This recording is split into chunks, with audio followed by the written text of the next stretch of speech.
Hello aspirants, welcome to Exampur. हम है कलम से क्रांति। तो जितने भी यहाँ पे सभी प्यारे ऑफिसर्स हैं, सभी का बहुत बहुत स्वागत है। और जितने भी यहाँ पे ऑफिसर्स हैं, आज हम लोग करेंगे सेल वाले टॉपिक को। और वो हम टॉपिक कैसे कर रहे हैं भैया? वो हम टॉपिक कर रहे हैं थ्रू क्वेश्चंस, ठीक है। तो basically you have an idea कि हाँ अब सेल क्या होता है, यू हैव एन आइडिया।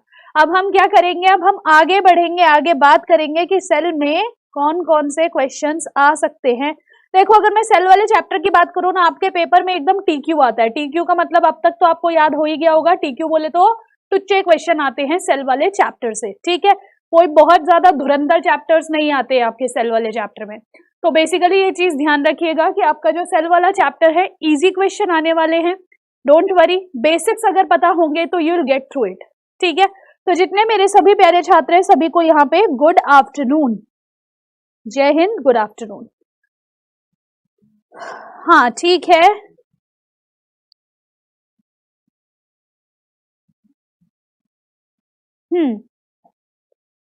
चलिए, तो आप लोगों के लिए पहला क्वेश्चन है, plasma membrane in eukaryotic cells is made up of. Eukaryotic कोशिका में जो प्लाज्मा मेम्ब्रेन होती है वह किस चीज की बनी होती है? अब देखो, यहाँ पे आप लोगों से अगर अब आप लोग इतने आंसर देना स्टार्ट करो, इतने मेरी बात यहाँ पे समझते जाओगे। आपसे चाहे यूकैरियोटिक कोशिका की बात करें, चाहे हम प्रोकैरियोटिक कोशिका की बात करें,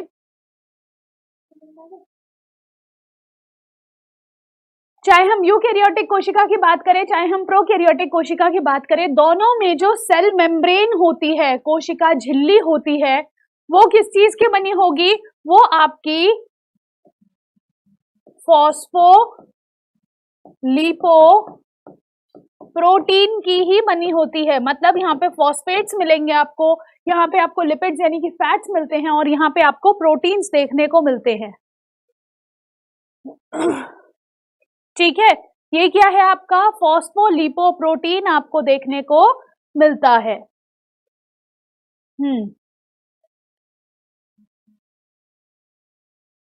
ठीक है, तो वेरी गुड। यहाँ पे आंसर क्या रहेगा आप लोगों का? फॉस्फोलिपोप्रोटीन यहाँ पे बिल्कुल सही आंसर हो जाता है, ठीक है। अच्छा, ये जो कोशिका झिल्ली होती है, अब यहाँ पे साथ साथ इसके बारे में दो तीन बातें और जान लो।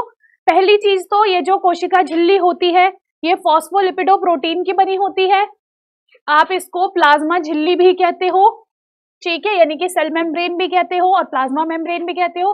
दूसरी चीज, ये सेमी परमिएबल होती है, यानी कि अर्ध पारगम्य होती है,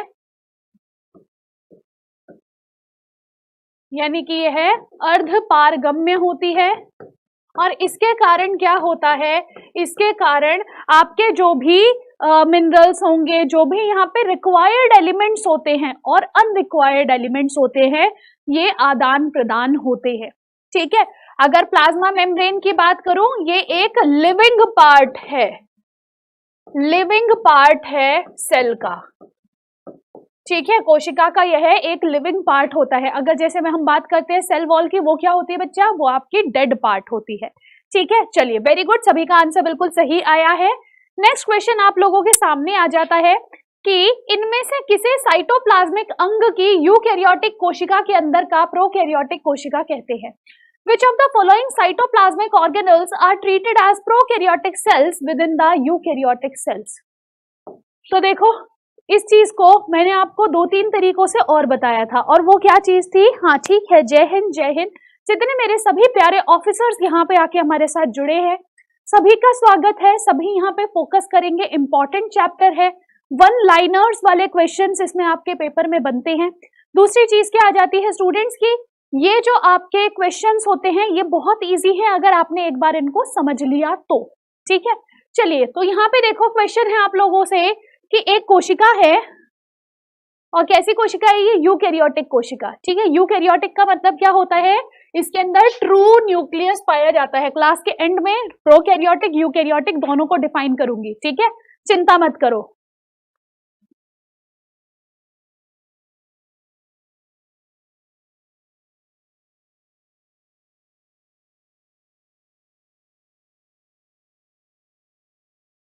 हाँ जी, तो देखो यहाँ पे क्या होगा, यहाँ पे क्लास के लास्ट में मैं इस चीज को आपको बता दूंगी। अच्छा देखो, यहाँ पे जब मैं बात करती हूँ किस चीज की, आपकी इस कोशिका की, तो इस कोशिका के अंदर आपको बहुत सारे अंग मिलते हैं। ये मिल गया आपको न्यूक्लियस, ठीक है, डॉट लाइक स्ट्रक्चर होता है जिसको हम केंद्रक कहते हैं या न्यूक्लियस कहते हैं, ठीक है। इसके अलावा मिलता है आपको माइटोकॉन्ड्रिया,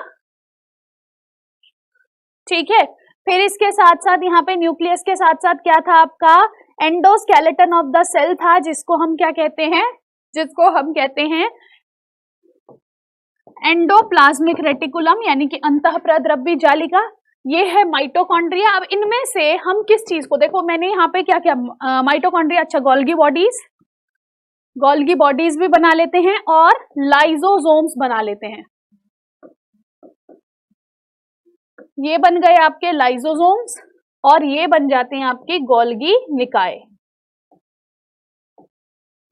ठीक है। तो यहां देखो, अब इनमें से क्या करना है आपको बताना है, इनमें से हम किसको क्या बोल देते हैं, प्रोकैरियोटिक सेल के अंदर की, वो सॉरी यूकैरियोटिक सेल के अंदर की प्रोकैरियोटिक कोशिका। ओके, बी ए आंसर आ रहा है। चलिए जी देखते हैं जरा, यहाँ पे देखो, जब भी हम यहाँ पे बात कर रहे हैं प्रोकैरियोटिक कोशिका की, तो प्रोकैरियोटिक कोशिका सिंपल सा मतलब है यहाँ पे न्यूक्लियस ढंग से डेवलप नहीं होगा।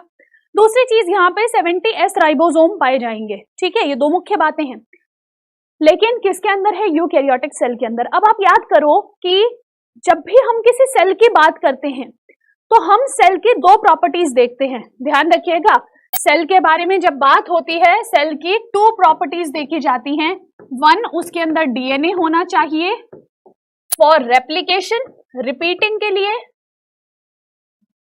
ठीक है। और दूसरी चीज क्या होनी चाहिए, इसके अंदर रेस्पिरेटरी पिगमेंट होना चाहिए, रेस्पिरेटरी पिगमेंट होना चाहिए, ठीक है। तो देखो, जो माइटोकॉन्ड्रिया होता है उसके पास श्वसन वर्णक भी होता है, वहीं जाके क्या होती है आपकी, वहीं जाके रेस्पिरेशन की प्रोसेस होती है। और दूसरा क्या होता है, यहाँ पे डीएनए रेप्लिकेशन के लिए आपके पास चीजें अवेलेबल रहती हैं, ठीक है। यहाँ पे इसका खुद का एक डीएनए प्रेजेंट होता है, जिसके कारण क्या होता है, यहाँ पे रेप्लिकेशन हमें देखने को मिलती है, ठीक है। तो यहाँ क्या होगा, एक तो डीएनए रेप्लिकेशन होती है, दूसरा होता है रेस्पिरेटरी पिगमेंट। और इस वजह से ध्यान दीजिएगा, इस वजह से स्टूडेंट्स ध्यान दीजिएगा कि जो माइटोकॉन्ड्रिया होता है, पहली चीज हम इसको power house of the cell कहते हैं, power house of the cell कहते हैं। और दूसरी चीज हम इसको क्या कहते हैं कि यह यूकैरियोटिक कोशिका के अंदर की प्रोकैरियोटिक कोशिका कही जाती है। यस, ठीक है, ओके ओके, वेरी गुड, बहुत अच्छे बहुत अच्छे। आज मैं नाम नहीं लूंगी, आज बस आप लोग यहाँ पढ़ाई करेंगे। चलिए नेक्स्ट क्वेश्चन है, कोशिका के अध्ययन के विज्ञान को क्या कहा जाता है, the branch of biology that deals with the study of cells. तो देखो यहाँ पे अगर मैं सिंपल सी बात करती हूँ किस भी चीज की, अगर मैं यहाँ पे सिंपल सी बात करती हूँ ब्रांचेस ऑफ बायोलॉजी की, तो यहाँ पे लॉजी शब्द का मतलब क्या होता है, लॉजी शब्द का मतलब होता है अध्ययन, ठीक है, या फिर स्टडी, ठीक। सबसे पहली चीज लोगोस अलग से रख लो, फिर यहाँ पे वर्ड्स को तोड़ते जाओ। साइटो का मतलब होता है सेल, यानी कि कोशिका। हिस्टो का मतलब होता है ऊतक, यानी कि टिश्यू।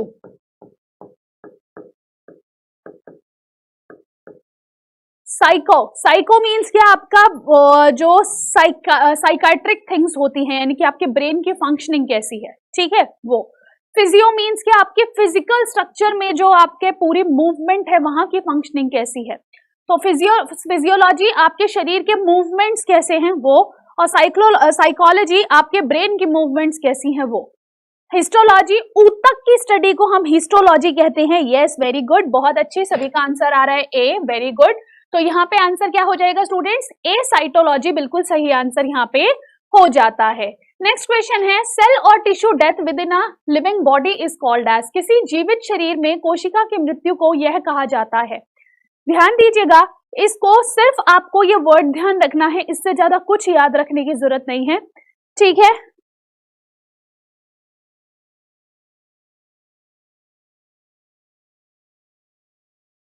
इस बात से परेशान ना होएं, आप बस ये देखें कि आपकी पढ़ाई हो रही है ना, और ये दिमाग में घुस रही हैं चीजें या नहीं।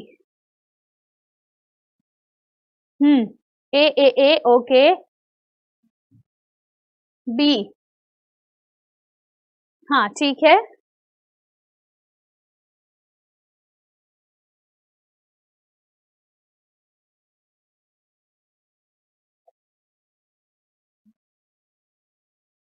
ओके ठीक है,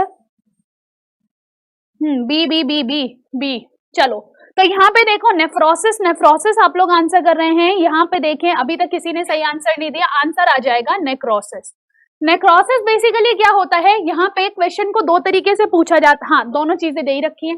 किसी कोशिका की मृत्यु होती है तब भी हम उसको नेक्रोसिस कहेंगे, किसी टिश्यू की यानी कि ऊतक की मृत्यु होती है हम उसको भी नेक्रोसिस ही कहते हैं। अब आप कहोगे मैम दोनों का नाम सेम कैसे, अरे भाई ध्यान दो, ये सेल से बने बहुत सारे सेल के गुच्छे जिनको हमने क्या बोल दिया, जिनको हमने बोल दिया टिश्यू, फिर इसके बाद बना आपका ऑर्गन, मैंने लीवर बना दिया यहाँ, ठीक है, फिर या फिर हार्ट बना लो, ठीक है, फिर उसके बाद क्या बना आपका पूरा का पूरा सर्कुलेटरी सिस्टम बन जाता है, ठीक है, पूरा का पूरा।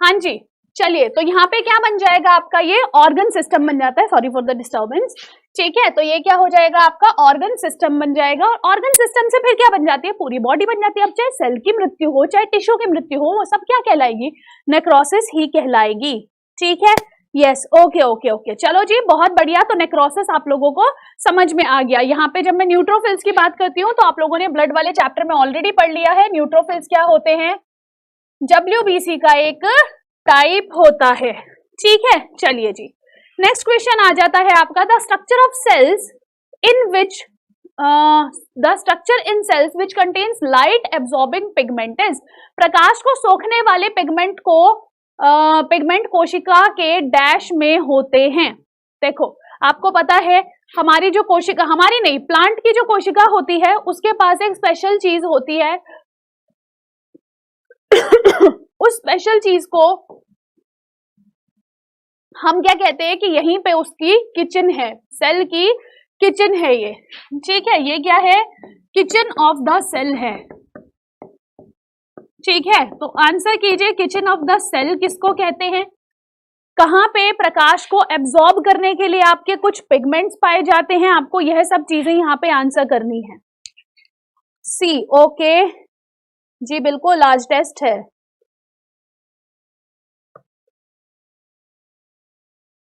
सी ओके ठीक है, तो वेरी गुड, यहाँ पे आंसर क्या रहेगा आप लोगों का, क्लोरोप्लास्ट क्या होता है, क्लोरोप्लास्ट आपका एक ऐसा कोशिकांग है जिसके अंदर आपको क्या मिलते हैं, जिसके अंदर आपको क्लोरोफिल पिगमेंट्स मिलते हैं, ठीक है, ये स्टोमेटा के अंदर बेसिकली इसके अंदर आपको स्टोमेटा देखने को मिलता है, स्टोमेटा मतलब रंध्र देखने को मिलता है, जहां पे क्या होगा, जहां पे कार्बन डाइऑक्साइड और वाटर की मदद से सनलाइट और क्लोरोफिल की प्रेजेंस में, सनलाइट और क्लोरोफिल की प्रेजेंस में आप क्या बना देते हो, C6H12O6 plus oxygen gas plus energy बना देते हैं आपके प्लांट्स, ठीक है, इस चीज को हम क्या कहते हैं आप लोगों का, इस चीज को हम कहते हैं कि ये हुई आपकी खाना बनाने की प्रक्रिया प्लांट्स की, ठीक है, कहाँ होती है, क्लोरोप्लास्ट में होती है। क्लोरोप्लास्ट में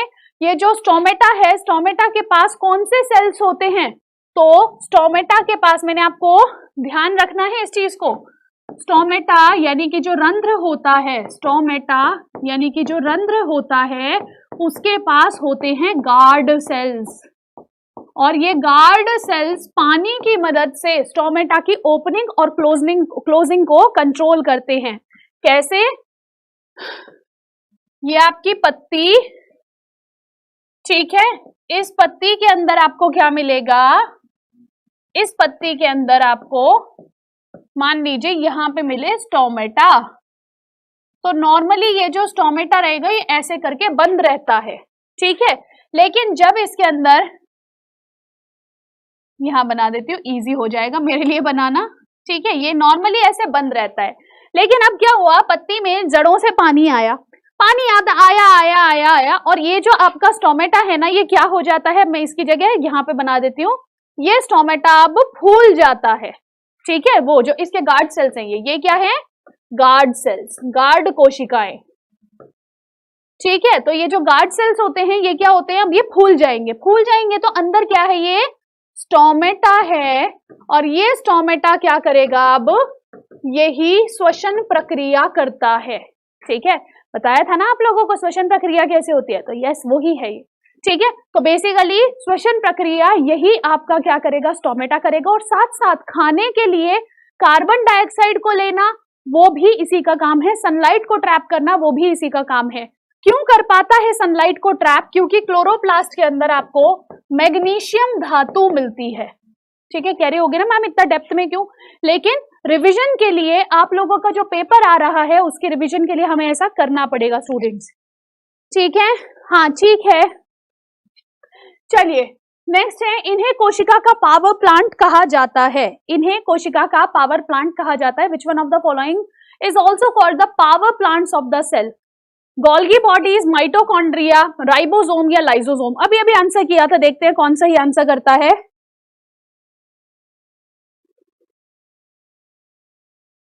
हाँ बिल्कुल सही, फोटोसिंथेसिस करता है इससे, ठीक है, क्लोरोप्लास्ट वर्णक होता है, हरित वर्णक होता है, हरा रंग होता है, यस एग्जैक्टली, जो आपका क्लोरोप्लास्ट होता है उसका कलर कैसा होता है, ग्रीन होता है,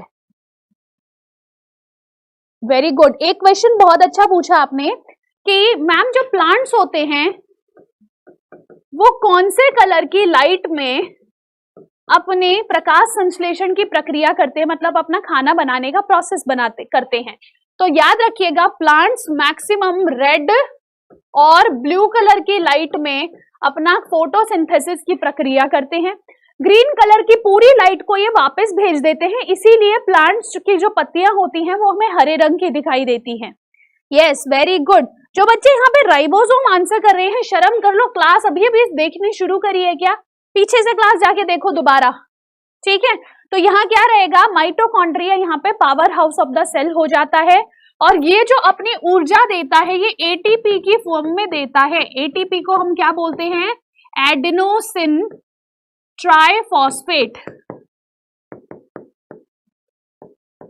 ठीक है, किसकी फॉर्म में देता है, ये एडेनोसिन ट्राइफॉस्फेट की फॉर्म में अपनी ऊर्जा देता है, और हम इसी एटीपी को energy currency of the cell कहते हैं, energy currency of the cell कहते हैं, यानी कि कोशिका की ऊर्जा मुद्रा कहा जाता है, कोशिका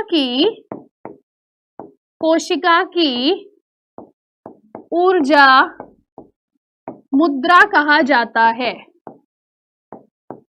ठीक है, क्या कहा जाता है, कोशिका की ऊर्जा मुद्रा, यस वेरी गुड, ठीक है, कोई भी डाउट हो तो वो भी पूछ लीजिएगा साथ साथ।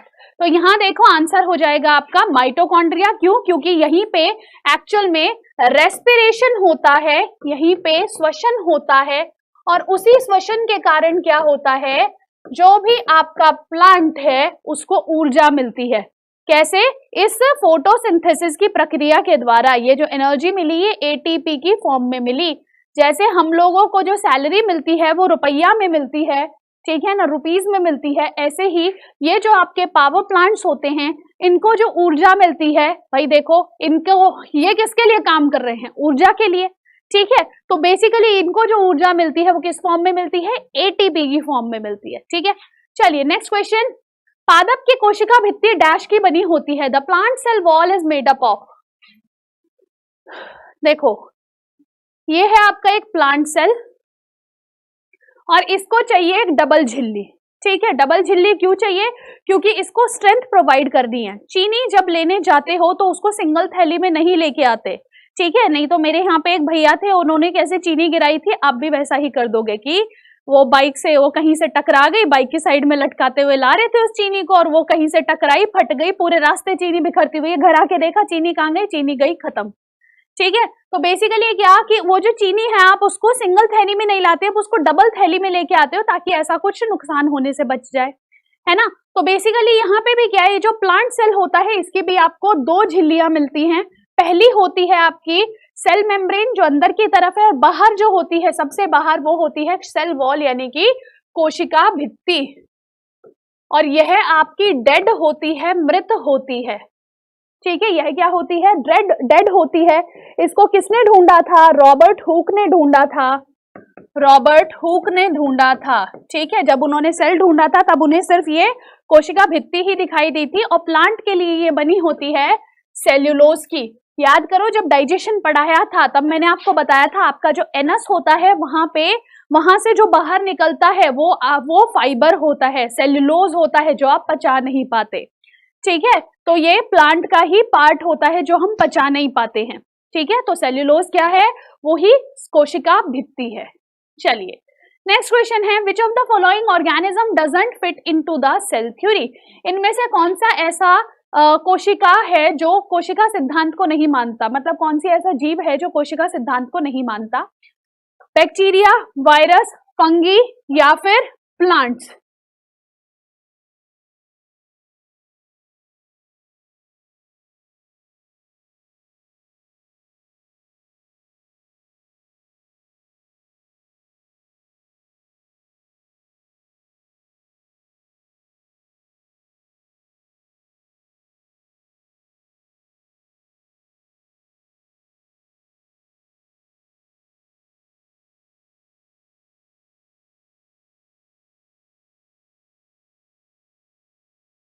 हाँ जी, तो यहाँ पे क्या होगा, यहाँ पे जीवाणु आ जाएंगे, ठीक है। यहाँ पे क्या हो जाएगा, यहाँ पे जो जीवाणु होते हैं वो आपके वो मतलब यहाँ पे ऑप्शंस बता रही हूँ, अभी मैं आंसर नहीं बता रही, sorry for the disturbance again.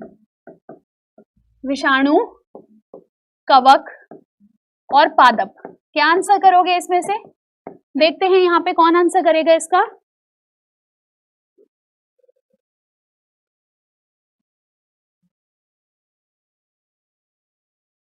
Corona virus, ठीक है। हाँ, वायरसेस, वेरी गुड, बहुत अच्छे। तो देखो वायरसेस जो होते हैं वो सेल थ्योरी को फॉलो नहीं करते।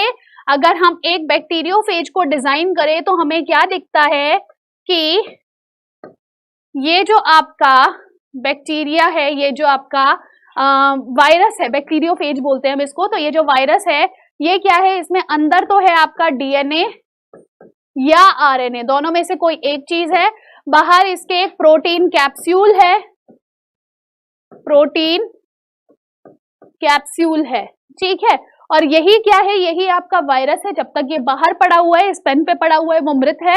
मेरे हाथ में एंटर किया तो वो क्या हो गया, वो जीवित हो जाएगा। क्यों हो जाएगा? क्योंकि मेरे सेल जो होंगे, कोशिका जो होगी, उसके डीएनए के साथ वो मिक्स करेगा और फिर वो रेप्लिकेशन स्टार्ट करता है, ठीक है। और क्योंकि इसके अंदर ये जो वायरस होता है, इसके पास अपना खुद का क्या नहीं होता, श्वसन वर्णक नहीं होता, ठीक है। इसके पास रेस्पिरेटरी पिगमेंट नहीं होता, इसीलिए हम इसको क्या नहीं बोलेंगे, ये सेल नहीं है, है ना। मैंने क्या बताया था अभी माइटोकॉन्ड्रिया जब पढ़ा रही थी तब क्या बताया था कि कोई भी चीज को हम सेल कब कहते हैं, जब उसके पास दो चीजें हो, एक हो डीएनए या आरएनए और दूसरा चीज क्या हो उसके पास, दूसरा चीज उसके पास सांस लेने के लिए कुछ हो। इसके पास डीएनए या आरएनए तो है, मतलब मल्टीप्लाई तो कर लेगा अपने आप को, लेकिन सांस लेने के लिए कहां से कुछ लाएगा। तो इसीलिए विषाणु क्या नहीं करेगा, कोशिका सिद्धांत को फॉलो नहीं करता। कोशिका सिद्धांत किसने दिया था? हाँ ठीक है, virus virus virus, corona virus, बहुत अच्छे। चलिए जी नेक्स्ट क्वेश्चन है, which of the following is the controlling centre of the cell? कोशिका का नियंत्रक केंद्र किसको कहा जाता है? न्यूक्लियस को, प्लाज्मा को, लाइसोसोम को या फिर क्रोमोसोम को? इनमें से किसको कोशिका का नियंत्रक केंद्र कहा जाता है? हाँ ठीक है, इनमें से किसको, हाँ वेरी गुड, बहुत अच्छे, वायरस के अंदर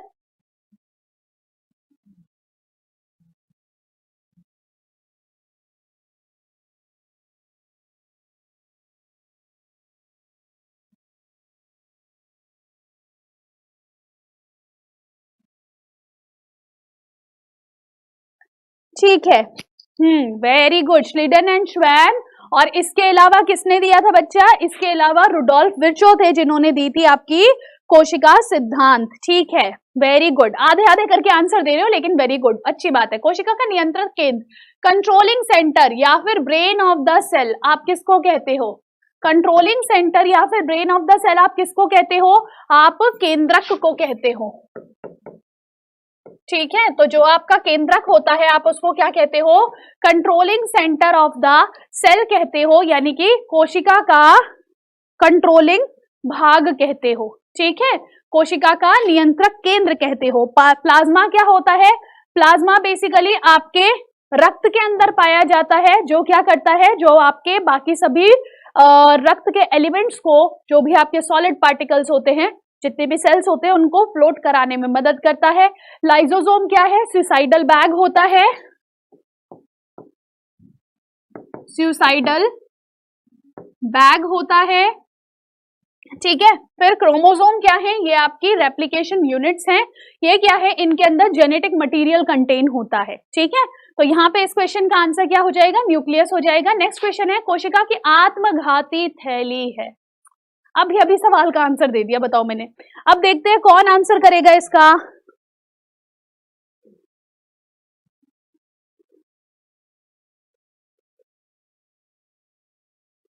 देखो, बर्ड फ्लू की अगर मैं बात करूं तो जो बर्ड फ्लू होता है वो H1N5 वायरस के कारण होता है। यस, ये एक वायरल डिजीज होता है।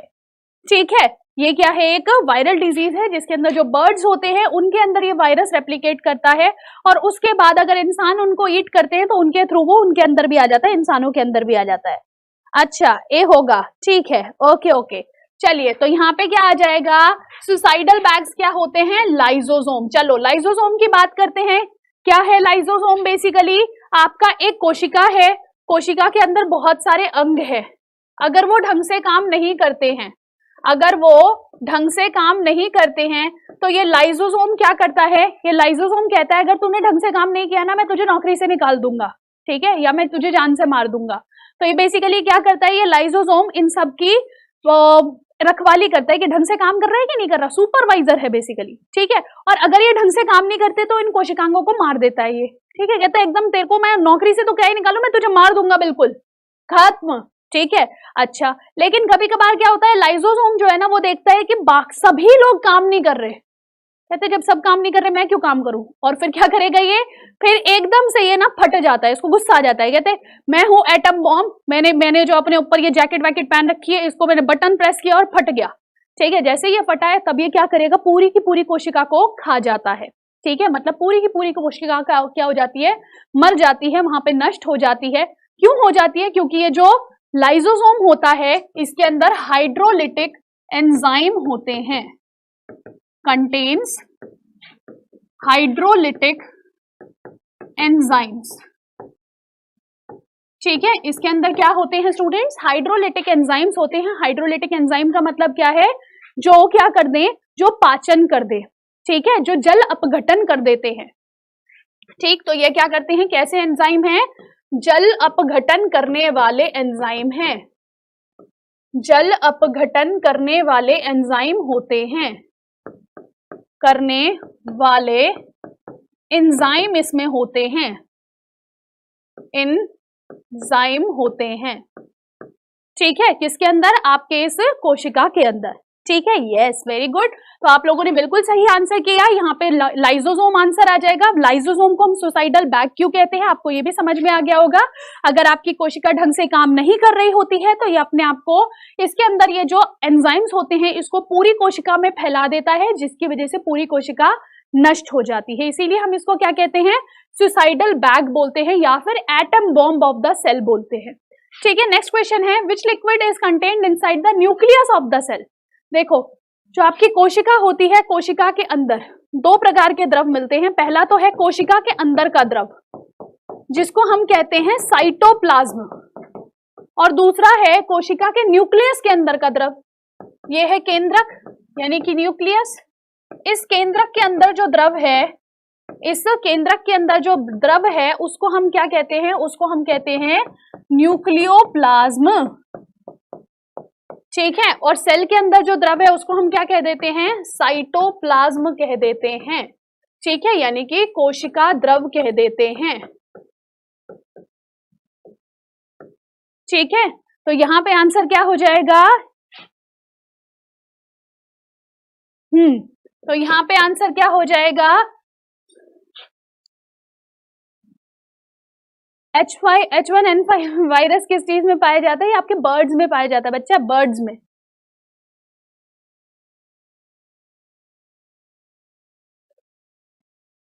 हाँ बिल्कुल बिल्कुल शुभम, अगर जो है हमें चोट लग जाती है और फिर नीला नीला हो जाता है ना, तो वह भी इसी के कारण होता है, ठीक है, वह भी इसी के कारण ठीक होता है। अब कैसे?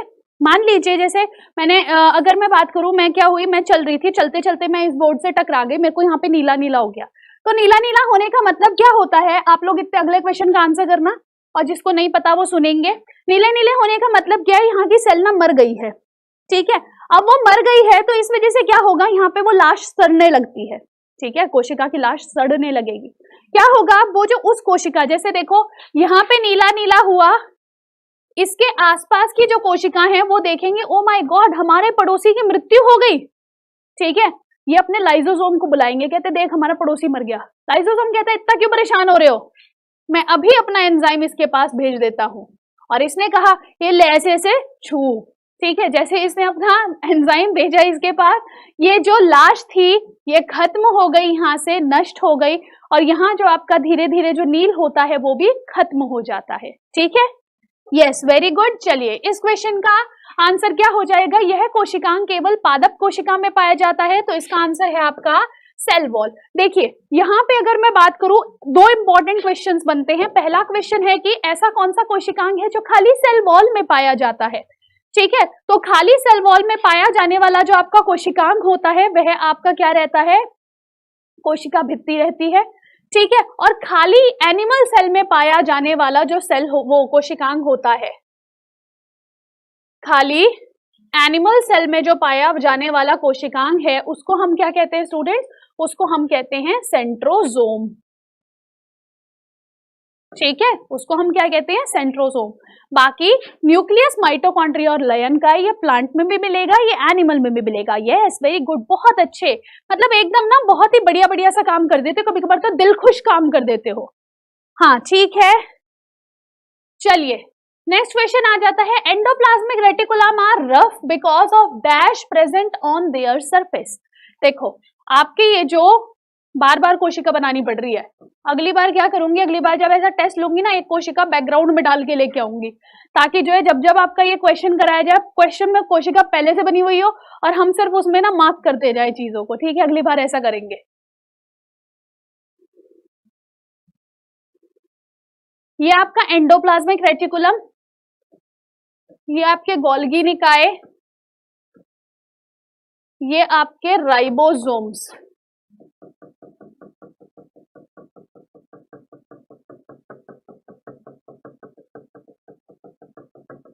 अब आपकी जिस एंडोप्लाज्मिक रेटिकुलम पर राइबोसोम्स चिपके होते हैं हम उसको क्या कह देते हैं? Rough endoplasmic reticulum.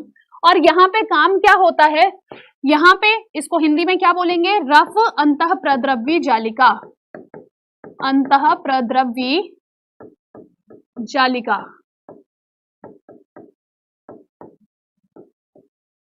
ठीक है। और दूसरा यहाँ पे इसका काम क्या होगा? इसका काम होगा स्टूडेंट्स प्रोटीन सिंथेसिस का, प्रोटीन सिंथेसिस का इसका काम होगा, ठीक है। यह क्या काम करेगा? प्रोटीन के निर्माण का कार्य करता है।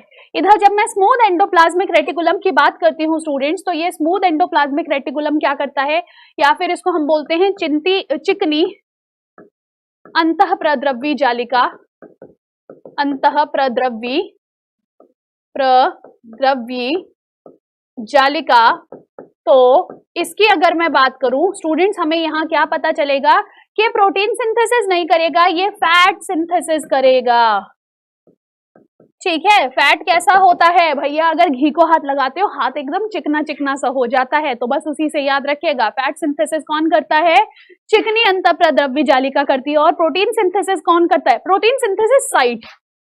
ठीक है, इसको ऐसे करना, site for protein synthesis, site for fat synthesis.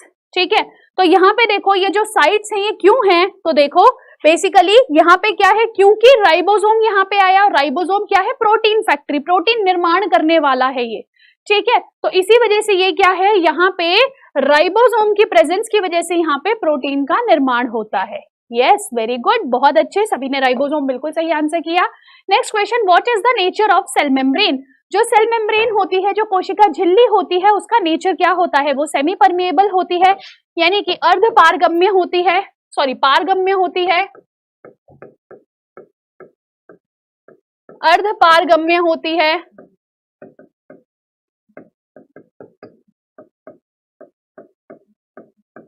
अपारगम्य होती है, या फिर फ्रीली परमिएबल यानी कि मुक्त पारगम्य होती है।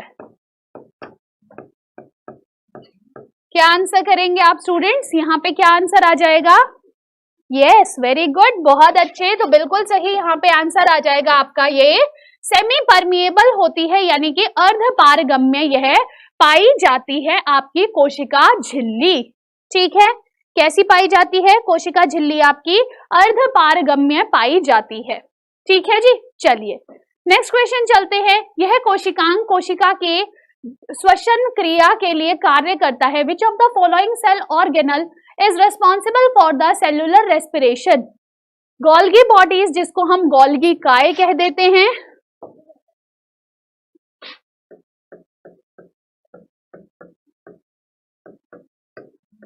माइटोकॉन्ड्रिया, केंद्रक या फिर लयनकाय।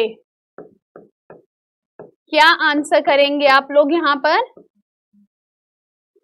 इनमें से कौन से सेल ऑर्गेनल जो होंगे वो सेल्यूलर रेस्पिरेशन का काम करते हैं। गोल्गी बॉडीज, माइटोकॉन्ड्रिया, न्यूक्लियस या फिर आपके लाइसोसोम्स।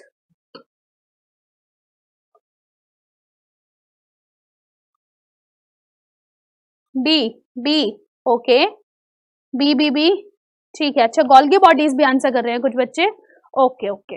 तो देखो यहाँ पे अगर मैं बात करूं, देखो अभी अभी बताया था भाई साहब रेस्पिरेशन करानी है, और रेस्पिरेशन वाला चैप्टर तो मैंने आप लोगों को पढ़ा दिया ना, है ना, तब भी ये गड़बड़ हो रही है। तो ध्यान रखिएगा, आपका जो सेल्यूलर रेस्पिरेशन हो या फिर जो इंटरनल रेस्पिरेशन होता है, क्या हो स्टूडेंट्स, आपका सेल्यूलर रेस्पिरेशन हो जिसको हम इंटरनल रेस्पिरेशन या फिर आंतरिक श्वसन या फिर आप कोशिकीय श्वसन बोलते हो,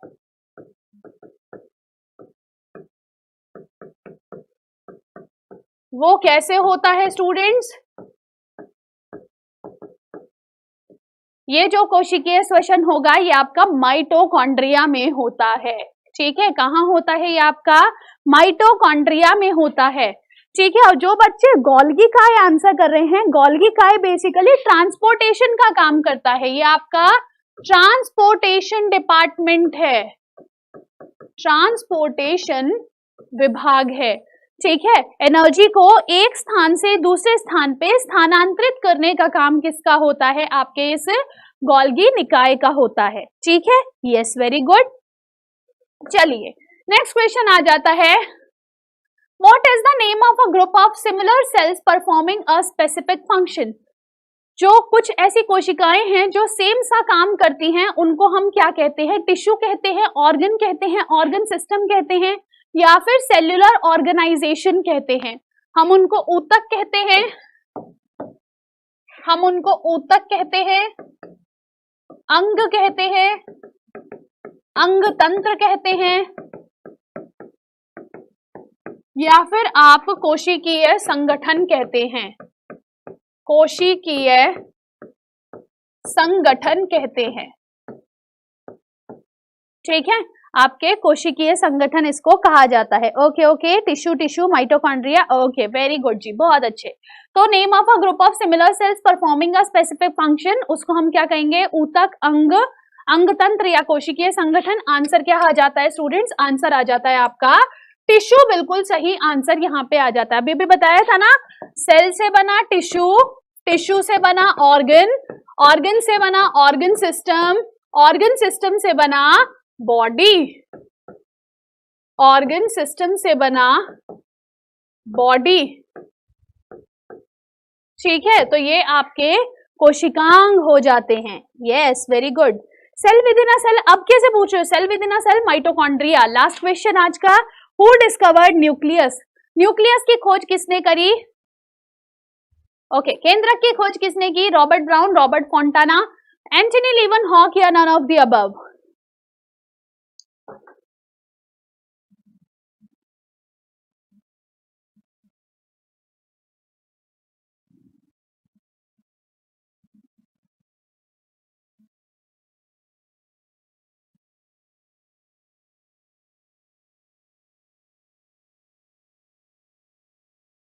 रॉबर्ट ब्राउन, रॉबर्ट ब्राउन। चलिए, बहुत अच्छा। तो याद रखिएगा, जो आपका न्यूक्लियस, वो आपका जो सेल होता है, सेल के अंदर न्यूक्लियस पाया जाता है। न्यूक्लियस आपका डार्क ब्राउन कलर का एक डॉट लाइक स्ट्रक्चर होता है, जो आपको किसने ढूंढ के दिया था? ब्राउन से। याद रखिएगा, डार्क ब्राउन चीज जो आपको मिली वो रॉबर्ट ब्राउन ने दी थी। ठीक है, अब जैसा कि मैंने आपको बताया था, मैं क्लास के लास्ट में आपको क्या बताऊंगी? प्रोकैरियोट और यूकैरियोट्स बताऊंगी।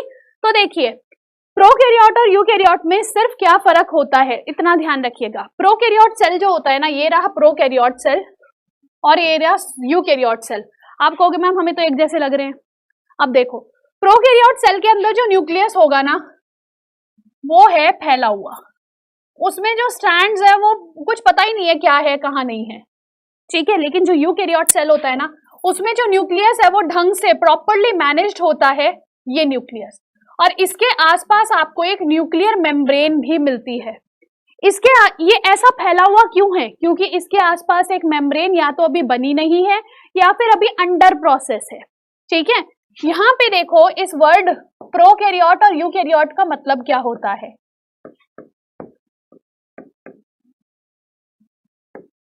प्रो का मतलब होता है प्रिमिटिव या पुराना, कैरियोट का मतलब होता है न्यूक्लियस यानी कि केंद्रक।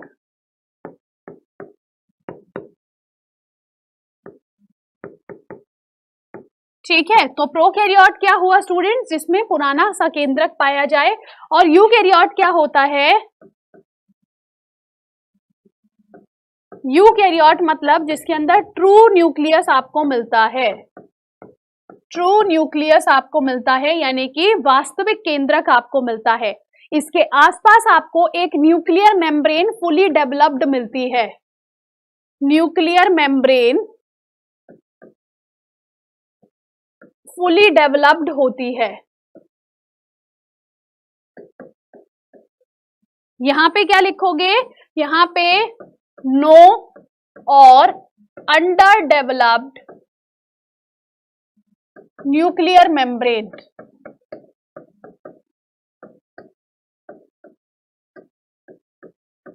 ठीक है, इसके अंदर जो प्रोटीन मिलता है वो प्रोटीन कौन सा है? इसके अंदर प्रोटीन स्टूडेंट्स आपको मिलता है, प्रोटीन आपको मिलता है हिस्टोन प्रोटीन। ठीक है, और यहाँ पे जो क्रोमोसोम्स होते हैं वो प्रॉपरली लीनियर मैनर में अरेंज होते हैं, जबकि यहाँ जो आपको प्रोटीन मिलेगा वो मिलता है न्यूक्लियोटाइड। ठीक है, न्यूक्लियोटाइड प्रोटीन आपको यहाँ पे मिलता है। इसके अंदर आपको 70S राइबोसोम्स मिलते हैं, 70S राइबोसोम्स मिलते हैं, और इसके अंदर आपको 70 और 80S दोनों राइबोसोम्स मिलते हैं।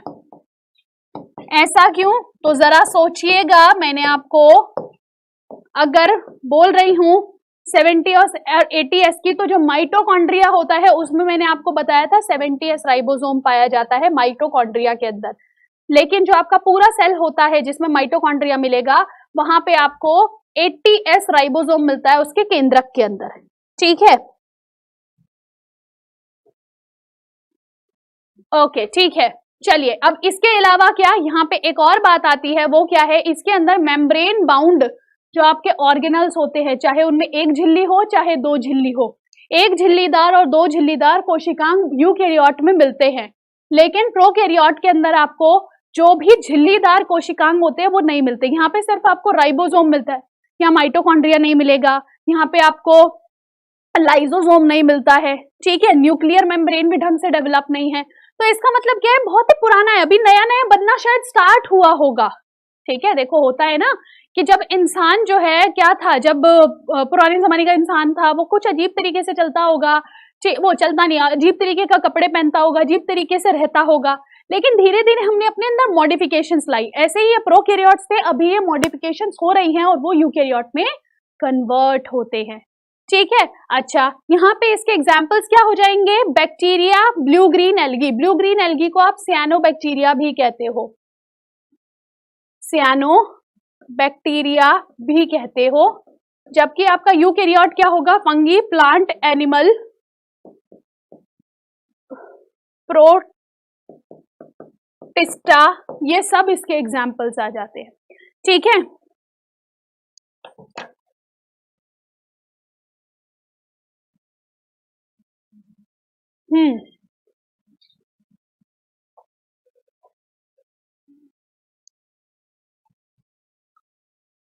तो अब जो है सिंपल सी चीज अगर मैं बात करूं, आप लोगों के आज के स्कोर कितने रहे इसको बता देंगे। और हाँ, एक और चीज कि बेसिकली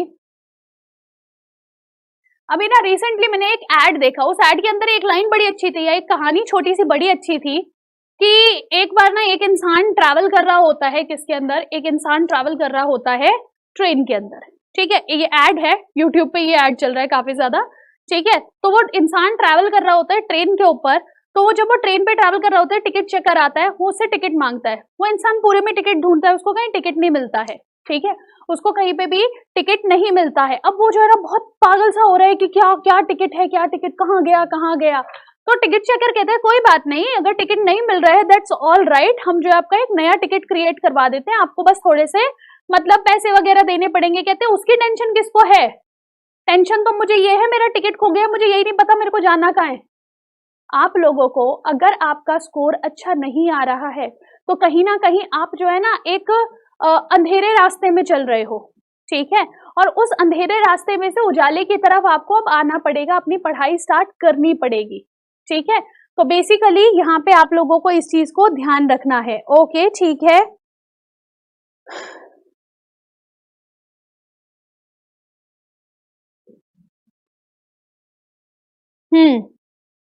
ठीक है, बहुत अच्छे बहुत अच्छे। तो यहाँ पे बस इस चीज को ध्यान रखिएगा कि जो भी लक्ष्य हासिल करना है उसको पहले निर्धारित कीजिए, ठीक है, जो भी लक्ष्य हासिल करना है उसको पहले निर्धारित कीजिए और फिर उसकी तरफ अग्रसर होते जाइए। देखिएगा आप कभी रुकेंगे नहीं और आप अपने लक्ष्य पे बहुत ही जल्द पहुंच जाएंगे। तो आज अपनी क्लास को हम लोग यही विराम देते हैं, ठीक है, और यहीं पे अपनी क्लास हम विराम लेते हैं, फिर मिलेंगे नेक्स्ट क्लास में। This is Purnima Gaur signing off, take care, Jai Hind, जय भारत।